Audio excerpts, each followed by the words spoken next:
afternoon, the continent of Africa. Ladies and gentlemen, thank you very much. This show is Matanga Africa Perspective. Every day, every hour, every minute that passes, I think about Africa and discuss Africa. What ails Africa? What can we do to make things change? What can we do to make things improve? What can we improve? What can we reset? Does Africa need resetting? Why are our organizations and institutions divided?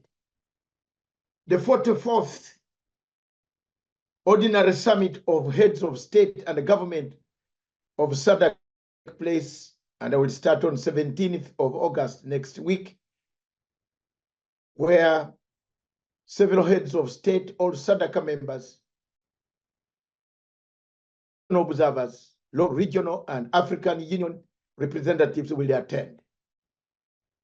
But before the summit begins, or the summit takes off, this was a decision reached upon the last meeting of the summit, that the Secretariat of State decided that Zimbabwe would host this crucial meeting. Elections in South Africa that have brought in a government of national unity, where Democratic Alliance united in the government of national dialogue, conversation, and the ANC to form a government and make a majority, has brought several questions that could change the South African states. Members of African national are adamant, and they have stood to make sure that they support other liberation organizations that supported them to gain independence against the same has joined the ANC to form government. Members of that Democratic Alliance of South Africa voiced a lot of concerns, extend that they want to remove this summit from being held in Zimbabwe and held elsewhere on what they term as Zimbabwe violation of human rights. The tag of violation of human rights has gone on, has been used as a blackmail in several states in Africa by those states that want democracy overnight. The same states of 250 years, like America, where people are shooting each other, where assassins paid to assassinate presidents, are the same ordering Africa to become a state of democracy. What value of democracy then does Africa want if we are blackmailed on the question of human rights? Zimbabwe has been blackmailed since 1998. Some of us disagreed with Tony Blair and stated very clearly there was no need of sanctioning Zimbabwe. There was of isolation of Zimbabwe. There was a need for engagement. I personally believe that engagement is the center. Position is the center. While the dialogue is the center, redemption strategy is the answer. Tony Blair did not listen to me in 1998. Started isolating this country called Zimbabwe. Economy collapsed by sanctions were put on them for some of the things that have not happened even in this state.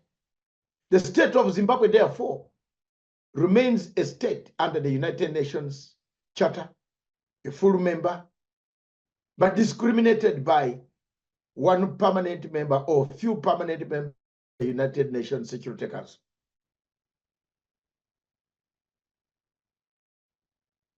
Some of these are not very good. They have not given us an example of the UN we should belong. The Democratic Alliance supported, equipped logistically by George Soros, whose outfit, a CIA outfit in America that has fed Southern African region, infested the South African region, toxins of regime change, toxins of overthrow of governments. We overthrow governments that don't listen to us. Ladies and gentlemen, those watching this clip today, what we call jasiri, bold, courageous, fearless. Speak our mind. You touch Zimbabwe, you touch us. For most of volunteers of the people of Zimbabwe, we don't get paid. We work for and we shall continue to do so to defend Zimbabwe at all costs. Zimbabwe has been isolated with Human Rights Act, one of the most obnoxious acts in the world that puts people whom they segregate, whom they isolate.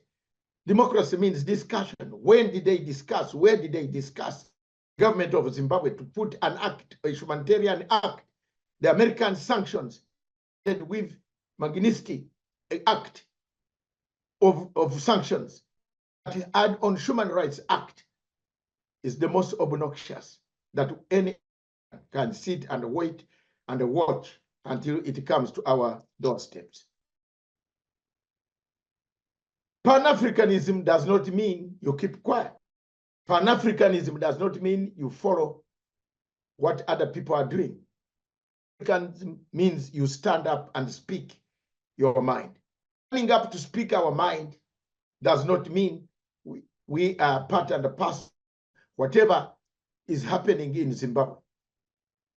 But we see isolation, the trend of isolation that has killed Zimbabwe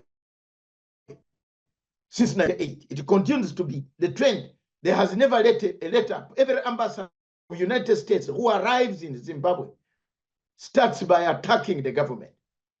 What type of governance do we want in Africa? How will this governance come to Africa when every ambassador, every American ambassador who arrives to City Harare starts involving himself in the local politics of this nation? We speak because we want to tell America to start thinking of a country of containment. It must start containing. The policy of containment, engagement, and containment can solve most of the problems that Africa is facing today. Every organization in Africa, like SADC, ECOWAS, AU, East African Community, have been captured. We have had now SADC, people trying to capture SADC by infiltrating through South African government of DA operatives like Susan Head and others who are talking human rights. But what about the human rights that exist in South Africa also? Why should you want sanctions, punitive sanctions, to remove the summit? Simply because the that haps and picks money from George Soros in the same country called South African Litigation Council. The South African Litigation Council is the center of all the fulcrum of all these difficult Zimbabwe.